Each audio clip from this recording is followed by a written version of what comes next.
The United Nations High Commissioner for Refugees is appealing for $2.7 billion in aid for refugees from South Sudan.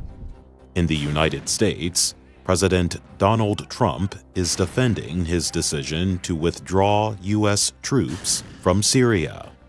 He wrote on Twitter that it is time for others to finally fight.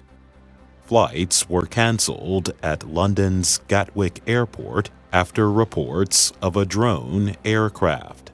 Officials said the incident was an attempt to interfere with air traffic, and 3 space travelers have returned safely to Earth after spending almost 200 days on the International Space Station.